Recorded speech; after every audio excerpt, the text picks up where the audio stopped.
రైతు సోదరులకు నమస్కారం. బహుళ పొరల వ్యవసాయంలో బొంగుల పైన స్టేక్ జీయవరితో స్టేక్ చేసిన తర్వాత ఇలా మొక్కజొన్న సొప్పు కానీ జొన్న సొప్పు కానీ పల్చాగా వేసుకోవాలా. ఎందుకంటే మనం ఆల్రెడీ ఏప్రిల్ మాసంలో ఉన్నాము, అదే ఫిబ్రవరి మాసంలో ఉన్నాము. మార్చ్ ఏప్రిల్లో విపరీతమైన టెంపరేచర్ వస్తుంది. ఇక్కడ పంటలన్నీ కూడా ఎండ తీవ్రతకు అంత గ్రోత్ రాకపోవటం వల్ల పంట దెబ్బతినే అవకాశం ఉంటుంది. కాబట్టి ఈ బహుళ పొరల వ్యవసాయం అక్షయపాత్ర నమూనాలో ఇలా జొన్న సొప్పు కానీ మొక్కజొన్న సొప్పు కానీ ఇలా పలచాగా కప్పుకోవాలి. ఇలా పలచాగా కప్పుకోవాలి.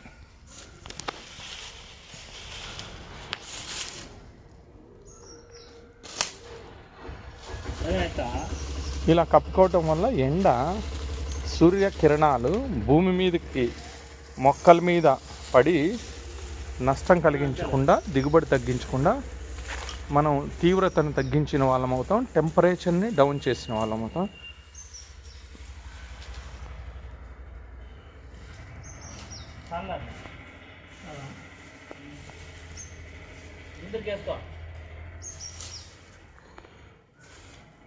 Get like this.